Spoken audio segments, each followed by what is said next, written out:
The Russian military has begun a brutal assault on the people of Ukraine. Without provocation, without justification, without necessity, this is a premeditated attack. Vladimir Putin has been planning this for months, as we've been saying all along. He moved more than 175,000 troops, military equipment, and positions along the Ukrainian border. He moved blood supplies into position and built a field hospital, which tells you all you need to know about his intentions all along. He rejected every good faith effort the United States and our allies and partners made to address our mutual security concerns through dialogue to avoid needless conflict and avert human suffering. For weeks, we have been warning that this would happen. And now it's unfolding largely as we predicted. In the past week, we've seen shelling increase in the Donbass, a region in eastern Ukraine controlled by Russian-backed separatists. The Russian government has perpetrated cyber attacks against Ukraine. We saw a staged political theater in Moscow, outlandish and baseless claims that Ukraine was about to invade and launch a war against Russia, that Ukraine was prepared to use chemical weapons, that Ukraine committed a genocide. Without any evidence, we saw a flagrant violation of international law in attempting to unilaterally create two new so-called republics on sovereign Ukrainian territory. And at the very moment that the United Nations Security Council was meeting to stand up for Ukraine's sovereignty, to stave off invasion, Putin declared his war. Within moments, missile strikes began to fall on historic cities across Ukraine. Then came the air raids, followed by tanks and troops rolling in. We've been transparent with the world. We've shared declassified evidence about Russia's plans and cyber attacks and false pretexts so that there could be no confusion or cover-up about what Putin was doing. Putin is the aggressor. Putin chose this war, and now he and his country will bear the consequences. Today, I'm authorizing additional strong sanctions and new limitations on what can be exported to Russia. This is going to impose severe cost on the Russian economy, both immediately and over time. We have purposely designed these sanctions to maximize the long-term impact on Russia and to minimize the impact on the United States and our allies. I want to be clear, the United States is not doing this alone. For months, we've been building a coalition of partners representing well more than half the global economy. 27 members of the European Union, including France, Germany, Italy, as well as the United Kingdom, Canada, Japan, Australia, New Zealand, and many others, to amplify the joint impact of our response. I just spoke with the G7 leaders this morning, and we're in full and total agreement. We will limit Russia's ability to do business in dollars, euros, pounds, and yen to be part of the global economy. We'll limit their ability to do that. We're going to stunt the ability to finance and grow the Russian military. We're going to impose and we're going to impair their ability to compete in high-tech 21st century economy. We've already seen the impact of our actions on Russia's currency and the ruble, which early today hit its weakest level ever in history. The Russia stock market plunged today. The Russian government borrowing rate spiked by over 15%. In today's actions, we've now sanctioned Russian banks that together hold around $1 trillion in assets. We've cut off Russia's largest bank, a bank that holds more than 1/3 of Russia's banking assets by itself, cut it off from the U.S. financial system. And today, we're also blocking 4 more major banks. That means every asset they have in America will be frozen. This includes VTB, the second largest bank in Russia, which has $250 billion in assets. As promised, we're also adding the names to the list of Russian elites and their family members that we're sanctioning as well. As I said on Tuesday, these are people who personally gain from the Kremlin's policies, and they should share in the pain. We will keep up this drumbeat of those designations against corrupt billionaires in the days ahead. On Tuesday, we stopped the Russian government from raising money from U.S. or European investors. Now we're going to apply the same restrictions to Russia's largest state-owned enterprises, companies with assets that exceed $1.4 trillion. Some of the most powerful impacts of our actions will come over time as we squeeze Russia's access to finances and technology for strategic sectors of its economy and degrade its industrial capacity for years to come. Between our actions and those of our allies and partners, we estimate that we'll cut off more than half of Russia's high-tech imports. It will strike a blow to their ability to continue to modernize their military. It will degrade their aerospace industry, including their space program. It will hurt their ability to build ships, reducing their ability to compete economically. And it will be a major hit to Putin's long-term strategic ambitions. And we're preparing to do more. In addition to the economic penalties we're imposing, we're also taking steps to defend our NATO allies, particularly in the East. Tomorrow, NATO will convene a summit. We'll be there to bring together the leaders of 30 allied nations and close partners to affirm our solidarity and to map out the next steps we will take to further strengthen all aspects of our NATO alliance. Although we provided over $650 million in defensive assistance to Ukraine just this last year, let me say it again. Our forces are not and will not be engaged in the conflict with Russia in Ukraine. Our forces are not going to Europe to fight in Ukraine, but to defend our NATO allies and reassure those allies in the East. As I made crystal clear, the United States will defend every inch of NATO territory with the full force of American power. And the good news is, NATO is more united and more determined than ever. There is no doubt that the United States and every NATO ally will meet our Article 5 commitments, which says that an attack on one is an attack on all.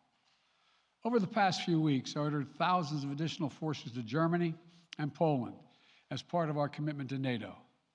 On Tuesday, in response to Russia's aggressive action, including its troop presence in Belarus and the Black Sea, I've authorized the deployment of ground and air forces already stationed in Europe to NATO's eastern flank allies, Estonia, Latvia, Lithuania, Poland, and Romania.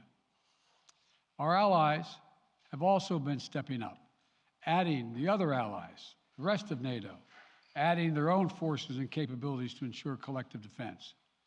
And today, within hours of Russia's unleashing its assault, NATO came together and authorized an activation of response plans. This will enable NATO's high readiness forces to deploy and when and where they are needed to protect our NATO allies on the eastern boundaries of Europe. And now I'm authorizing additional U.S. force capabilities to deploy to Germany as part of NATO's response, including some of the U.S.-based forces that the Department of Defense placed on standby weeks ago. I've also spoken with Defense Secretary Austin and Chairman of the Joint Chiefs, General Milley, about preparations for additional moves should they become necessary to protect our NATO allies and support the greatest military alliance in the history of the world, NATO. As we respond, my administration is using the tools, every tool at its disposal to protect American families and businesses from rising prices at the gas pump. You know, we're taking active steps to bring down the cost, and American oil and gas companies should not exploit this moment to hike their prices to raise profits. You know, in our sanctions package, we specifically designed to allow energy payments to continue. We are closely monitoring energy supplies for any disruption. We've been coordinating with major oil producing and consuming countries toward our common interest to secure global energy supplies. We are actively working with countries around the world to elevate collective release from the strategic petroleum reserves of major energy consuming countries. And the United States will release additional barrels of oil as conditions warrant. I know this is hard and that Americans are already hurting. I will do everything in my power to limit the pain the American people are feeling at the gas pump. This is critical to me. But this aggression cannot go unanswered. If it did, the consequences for America would be much worse. America stands up to bullies. We stand up for freedom. This is who we are. Let me also repeat the warning I made last week. If Russia pursues cyber attacks against our companies, our critical infrastructure, we are prepared to respond. For months, we've been working closely with the private sector to harden our cyber defenses, sharpen our ability to respond to Russian cyber attacks as well. I spoke last night to President Zelensky of Ukraine, and I assured him that the United States, together with our allies and partners in Europe, will support the Ukrainian people as they defend their country. We'll provide humanitarian relief to ease their suffering. And in the early days of this conflict, Russia propaganda outlets will keep trying to hide the truth and claim success for its military operation against a made-up threat. But history has shown, time and again, how swift gains in territory eventually give way to grinding occupations, acts of mass civil disobedience, and strategic dead ends. The next few weeks and months will be hard on the people of Ukraine. Putin has unleashed a great pain on them, but the Ukrainian people have known 30 years of independence, and they have repeatedly shown that they will not tolerate anyone who tries to take their country backwards. This is a dangerous moment for all of Europe, for the freedom around the world. Putin has committed an assault on the very principles that uphold the global peace. But now, the entire world sees clearly what Putin and his Kremlin allies are really all about. This was never about a genuine security concerns on their part. It was always about naked aggression, about Putin's desire for empire by any means necessary, by bullying Russia's neighbors through coercion and corruption, by changing borders by force, and ultimately by choosing a war without a cause. Putin's actions betray his sinister vision for the future of our world, one where nations take what they want by force. But it is a vision that the United States and freedom-loving nations everywhere will oppose with every tool of our considerable power. The United States and our allies and partners will emerge from this stronger, more united, more determined, and more purposeful. And Putin's aggression against Ukraine will end up costing Russia dearly, economically and strategically. We will make sure of that. Putin will be a pariah on the international stage. Any nation that countenances Russia's naked aggression against Ukraine will be stained by association. When the history of this era is written, Putin's choice to make a totally unjustifiable war on Ukraine will have left Russia weaker and the rest of the world stronger. Liberty, democracy, human dignity, these are the forces far more powerful than fear and oppression. They cannot be extinguished by tyrants like Putin and his armies. They cannot be erased from people's hearts and hopes by any amount of violence and intimidation. They endure. In the contest between democracy and autocracy, between sovereignty and subjugation, make no mistake, freedom will prevail. God bless the people of a free and democratic Ukraine, and may God protect our troops. Mr. President. Associated Press, Zeke. Speak with President Putin at this point, and what interactions have you had with the Russian government? I heard the first part. Do I have any plans to speak with Putin at this point, and what? What communications have you had with the Kremlin as far as military operations in Ukraine and making sure this does not spiral into a larger conflict? Well, it's a large conflict already. The way we're going to ensure it's not going to aspire to a larger conflict is by providing all the forces needed in the Eastern European nations that are members of NATO. NATO is more united than it's ever been, and I have no plans to talk with Putin. Wall Street Journal, Tarina. Mr. President, you didn't mention SWIFT in your sanctions that you announced. Is there a reason why the U.S. Isn't doing that? Is there a disagreement among allies regarding SWIFT and whether Russia should be allowed to be a part of it? The sanctions that we've proposed on all their banks are of equal consequence, maybe more consequence than SWIFT, number one. Number two, it is always an option, but right now that's not the position that the rest of Europe wishes to take. Cecilia Vega, ABC. Sir, sanctions clearly have not been enough to deter Vladimir Putin to this point. What is going to stop him? How and when does this end? And do you see him trying to go beyond Ukraine? And a second question I'll just give to you now. This statement that he gave last night, the threat that he gave, the West will face consequences greater than any you have faced in history. Is he threatening a nuclear strike? I have no idea what he's threatening. I know what he has done, number one. And number two, no one expected the sanctions to prevent anything from happening. It has to show, this is going to take time, and we have to show resolve so he knows what's coming. And so the people of Russia know what he's brought on them. That's what this is all about. This is going to take time. It's not going to occur, he's going to say, oh my God, these sanctions are coming, I'm going to stand down. He's going to test the resolve of the West to see if we stay together, and we will. We will, and it will impose significant costs on him. Will he go beyond Ukraine, sir? Do you see him going beyond? Yes. Two topics, just really quick. First, markets are down and gas prices are up. I know you always stress the difference between Wall Street and Main Street, but everybody seems to be in for some economic pain. How economically painful is it going to get for people in this country?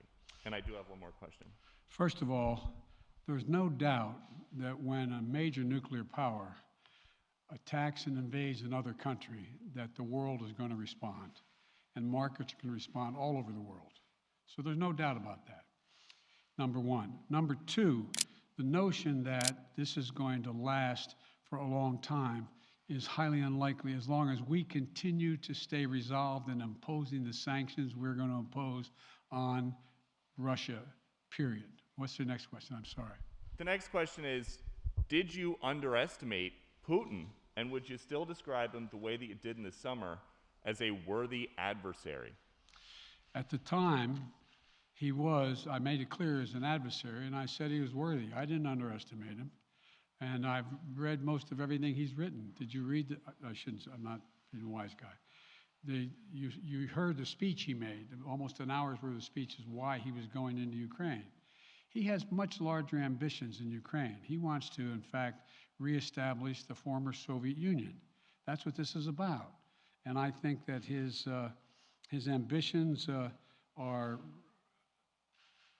completely contrary to the place where the rest of the world has arrived. And with these ambitions, you're confident that these devastating sanctions are going to be as devastating as Russian missiles and bullets and tanks? Yes, Russian bullets, missiles, and tanks in Ukraine. Yes, I am. Thank you, President Biden. If sanctions cannot stop President Putin, what penalty can? I didn't say sanctions couldn't stop him. You've been talking about the threat of these sanctions for several weeks now. Yes, but the threat of the sanctions and imposing the sanctions and seeing the effect of the sanctions are two different things. They're two different things. And we're now he's going to begin to see the effect of the sanctions. And what will that do? How will that change his mindset here, given he's Because it attacking will so Ukraine weaken as we his speak? country that he'll have to make a very, very difficult choices of whether to continue to move toward being a second-rate power or, in fact, respond. You said in recent weeks that big nations cannot bluff when it comes to something like this. You recently said that the idea of personally sanctioning President Putin was on the table. Is that a step that you're prepared to take? And if It's not a bluff, it's on the table. sanctioning President Putin? Yes. Why not sanction him today, sir? Mr. President?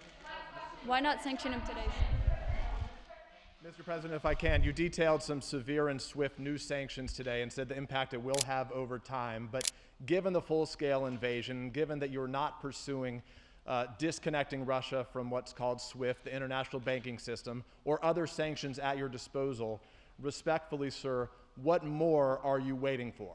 Specifically, with the sanctions we've imposed exceed SWIFT. The sanctions we imposed exceed anything that's ever been done. The sanctions we imposed have generated 2/3 of the world joining us. They are profound sanctions. Let's have a conversation in another month or so to see if they're working. Yes. Can I ask you about Zelensky? Sir, you spoke to Vladimir Zelensky yesterday, sir. What's the risk that we are watching the beginning of another Cold War, and is there now a complete rupture in U.S. and Russian relations? There is a complete rupture right now in U.S.-Russian relations if they continue on this path that they're on. And in terms of a Cold War, that depends. You have the vast majority of the rest of the world in total opposition to what he's doing, from Asia to South America to Europe to around the world. And so it's going to be a cold day for Russia. The idea, you don't see a whole lot of people coming to his defense. And are you, if I could follow up, sir, are you urging China to help isolate Russia? Are you urging China to help isolate Russia? I'm not prepared to comment on that at the moment.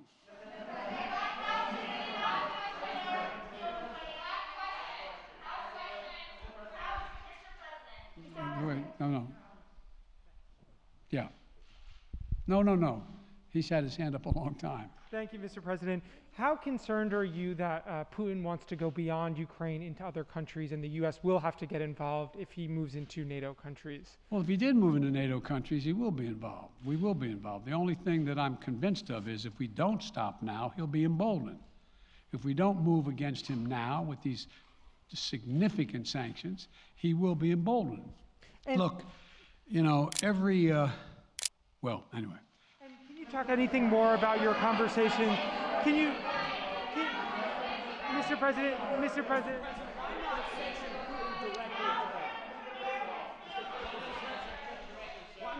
not sanction Putin directly today?